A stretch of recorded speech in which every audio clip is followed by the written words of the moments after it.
देवी और मां गंगा की धरती पे हमें अत्यंत खुशी हो रही है। प्रतापगढ़ की जनता को अत्यंत खुशी हो रही है कि हम अपने परम आदरणीय यशस्वी प्रधानमंत्री को इस बेला देवी मां गंगा की धरती में स्वागत करते हैं, स्वागत करते हैं, स्वागत करते हैं। उस प्रधानमंत्री को हम आज बताना चाहते हैं कि हमारा प्रतापगढ़ का ओडीपी आंवला है। यहाँ प्रतापगढ़ आंवला के लिए मशहूर है और हमारे लाखों किसान आंवला के लिए। और मैं अपनी बहन अनुप्रिया जी से और हमारे उप मुख्यमंत्री मौर्य जी से स्मृति चिन्ह दिलवा रही हूं हमारे प्रतापगढ़ के ओडीपी के। इसके बाद हमारे परम आदरणीय प्रधानमंत्री ने हम नारियों के लिए बहुत कुछ दिया है और हम सभी बहनों की तरफ से हम मोदी जी को स्मृति चिन्ह दे रहे हैं।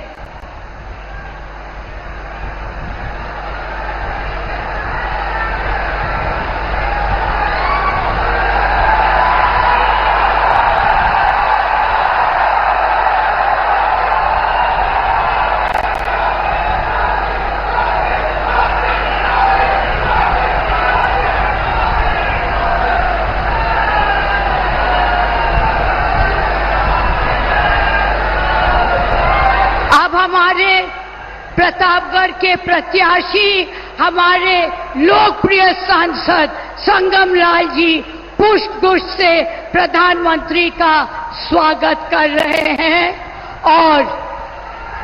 और एक चुंदरी उड़ा के मां बेला देवी के चुंदरी उड़ा के स्वागत कर रहे हैं। इसके बाद मैं अपने उप मुख्यमंत्री आदरणीय केशव मौर्य जी से यही कहूंगी कि आके स्वागत करें। बोलिए भारत माता की।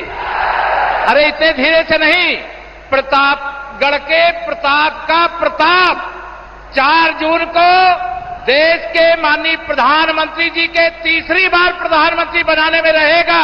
ये संदेश जाना चाहिए। बोलिए भारत माता की, भारत माता की जय श्री राम। मैं आज प्रतापगढ़ की धरती पर विश्व के सबसे शक्तिशाली तो हैं ही, लेकिन गरीबों के प्रिय, नौजवानों के प्रिय, माताओं बहनों के आशीर्वाद से लगातार भारतीय जनता पार्टी की सरकार के माध्यम से जो इस देश के करोड़ों करोड़ गरीबों के जीवन में खुशहाली लाने वाले माननीय प्रधानमंत्री जी का आगमन प्रतापगढ़ में हुआ है।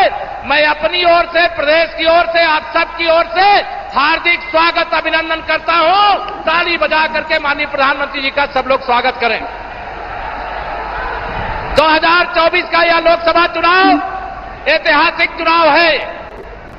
मंच पर तमाम सब वरिष्ठ नेता, उपस्थित जनसैलाब, मैं सबको प्रणाम करते हुए माननीय प्रधानमंत्री जी अभी तीसरी सभा में आए हैं, चौथी सभा में भी जाना है। आदरणीय प्रधानमंत्री जी और आपके बीच में मैं बाधा नहीं बनना चाहता हूं। एक आश्वासन चाहता हूं, आंधी क्या तूफान मिले, चाहे जितना व्यवधान मिले, हर बूथ पर कमल खिलाएंगे। हाथ उठा करके मोदी जी को विश्वास दिलाने का काम करिए। खिलाएंगे ना? भारी अंतर से कमल खिलाएंगे। संगम लाल जी को यहां से फिर सांसद बना के भेजेंगे। माननीय मोदी जी के जो कमल के फूलों की माला होगी, उसमें प्रतापगढ़ का कमल का फूल शामिल होगा। यही मैं आप सबसे अपील करते हुए 2024 के इस लोकसभा चुनाव में एक तरफ विपक्ष का भ्रष्टाचारी गठबंधन ठगबंधन है, दूसरी तरफ ईमानदारी के साक्षात प्रतीक, गरीबों के लिए समर्पित हमारे प्रधानमंत्री माननीय नरेंद्र मोदी जी, जो हमारे अभिभावक भी हैं, हमारे संरक्षक भी हैं और देश की भावना बताइए है कि नहीं? तीसरी बार मोदी सरकार है कि नहीं है? है कि नहीं है? ये देश की भावना है, ये प्रदेश की भावना है, ये प्रतापगढ़ की भावना है। यही आशा करते हुए आप सबकी ओर से स्वागत करते हुए समय का ज्यादा मैं बाधा ना डाल करके मैं माननीय प्रधानमंत्री जी आप लगातार परिश्रम की पराकाष्ठा कर रहे हैं। आप हमारे आदर्श से प्रेरणा स्रोत हैं और इस अवसर पर यहां की जनता आपको सुनने के लिए उतावली है। मैं सीधे माननीय प्रधानमंत्री जी से निवेदन करूंगा कि वो अपना आशीर्वाद दें और हम विश्वास दिलाते हैं कमल खिला करके देंगे। दोनों हाथ मिला के बोलिए भारत माता की। बहुत बहुत धन्यवाद।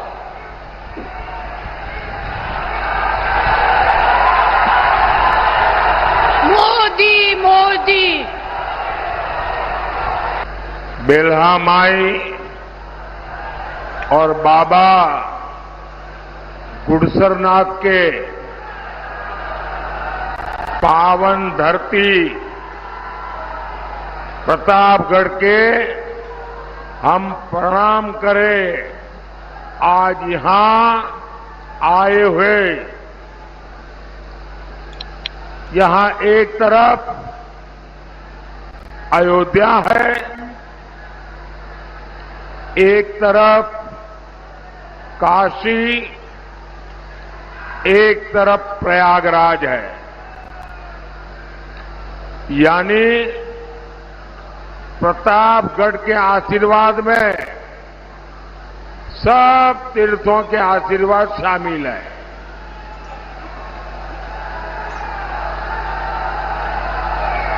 और प्रतापगढ़ के नाम में ही प्रताप है।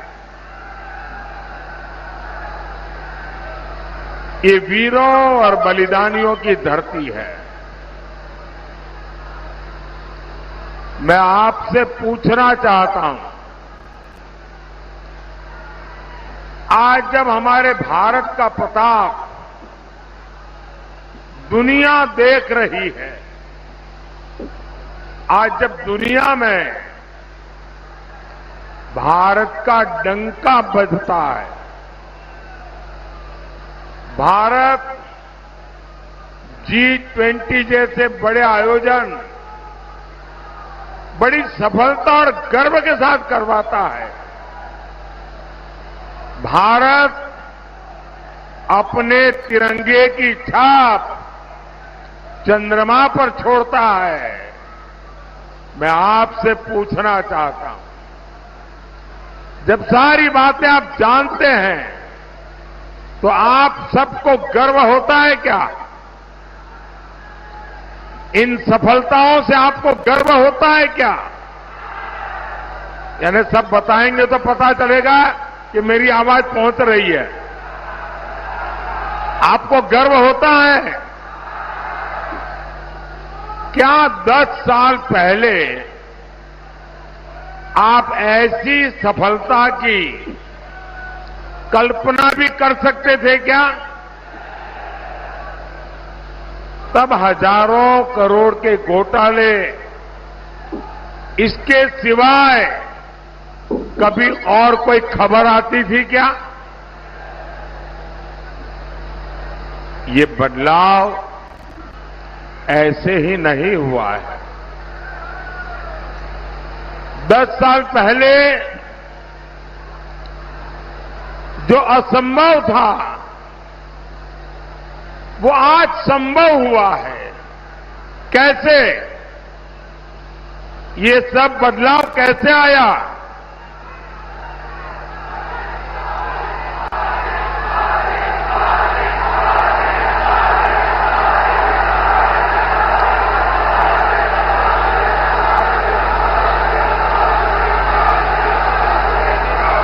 ये बदलाव कैसे आया?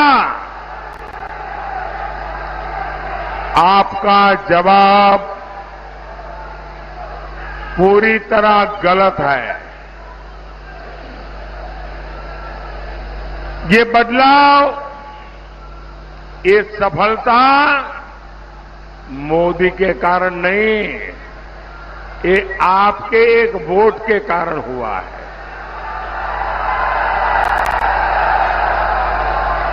ये आपके वोट की ताकत है कि आज दुनिया में हिंदुस्तान का डंका बज रहा है। ये आपके वोट की ताकत है कि चंद्रमा पर शिव शक्ति पॉइंट जड़ दिया गया है। और इसलिए पूरा देश कह रहा है कि इस सरकार का तीसरा कार्यकाल होगा और दमदार।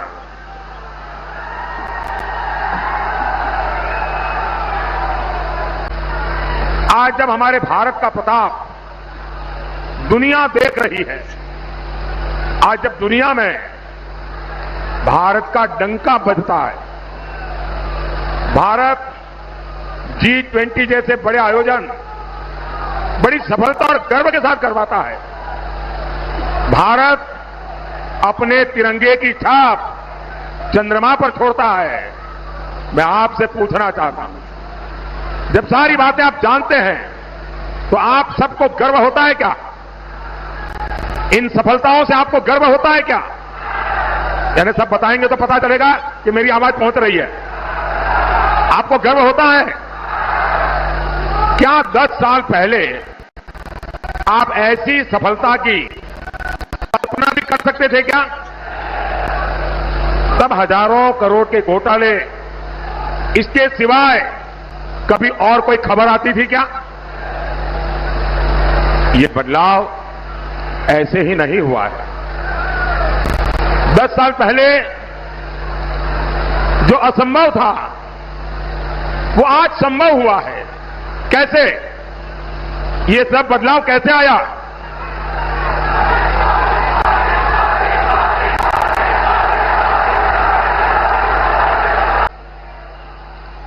देश के विकास का मजाक बनाती है। सपा और कांग्रेस कहती है कि देश का विकास तो अपने आप हो जाएगा, मेहनत करने की क्या जरूरत है। ये सपा कांग्रेस की मानसिकता के दो ही किनारे हैं। एक ये कहते हैं अपने आप हो जाएगा, और दूसरे ये कहते हैं इससे क्या होगा। हमने गरीब माताओं बहनों के लिए शौचालय बनवाए, सपा कांग्रेस कहती थी इसमें क्या होगा। हमने 4 करोड़ गरीब परिवारों को पक्के घर दिए, सपा कांग्रेस कहती थी इससे क्या होगा। कांग्रेस ने 60 साल देश पर राज किया, बरसों तक समाजवादी पार्टी सरकार में रही, और हालात ये थी कि देश में 85% 85% घरों में नल से जल नहीं आता था। हमने 14 करोड़ परिवारों तक पीने का पानी पहुंचाया, और इस पर भी सपा कांग्रेस कहती है इससे क्या होगा। साथियों, हमारी करोड़ों बहनें लकड़ी के धुएं में खाना बनाने को मजबूर थी। हमने हर गरीब बहन को धुएं से बचाने के लिए मुफ्त सिलेंडर दिया, तो ये कहने लगे इससे क्या होगा। देश में करोड़ों गरीबों को बैंक में नहीं घुसने के लिए दरवाजे तक नहीं घुसने दिया जाता था। हमने 52 करोड़ गरीबों के जनधन खाते खुलवाए, तो ये कहते हैं इससे क्या होगा। साथियों, सपा कांग्रेस के शहजादों के लिए देश का विकास ऐसा है जैसे मोहल्ले में बच्चे वो गिल्ली डंडे के खेल करते हैं, ऐसा लगता है इनको।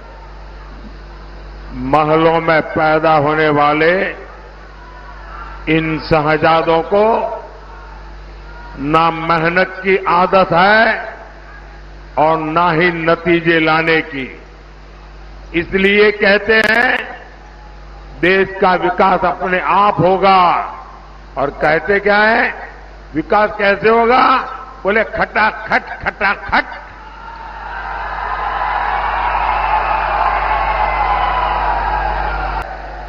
क्या देश को बर्बाद करेंगे कि नहीं करेंगे? साथियों, एक बार किसी एक छोटे व्यापारी को अपने यहां काम करने के लिए एक सहायक की जरूरत थी, तो उसने अपने आस-पास पड़ोस वालों को कहा कि भाई 22-25 साल का कोई नौजवान मुझे मिल जाए तो मेरे कारोबार में जरा मदद हो जाए और मैं उसको ठीक तनख्वाह भी दे दूंगा। तो किसी को पता चला, वो पहुंच गए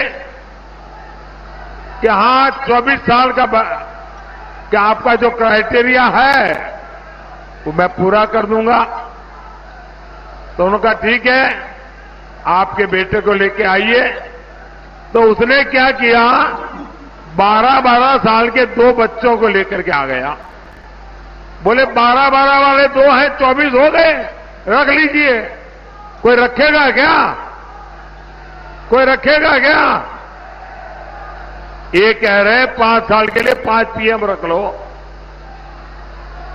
साथियों, इंडी गठबंधन में वही लोग हैं जो सेना के शौर्य पर सवाल उठाते हैं। इनके एजेंडा क्या है? ये कह रहे हैं कि कश्मीर में फिर से आर्टिकल 370 लगा देंगे। ये सीएए का जो कानून मोदी ने बनाया है उसको रद्द कर देंगे। ये फिर से पाकिस्तान के पास गुलाब लेकर जाएंगे, कबूतर उड़ाएंगे। और इसलिए आपको सपा कांग्रेस से सावधान रहने की जरूरत है।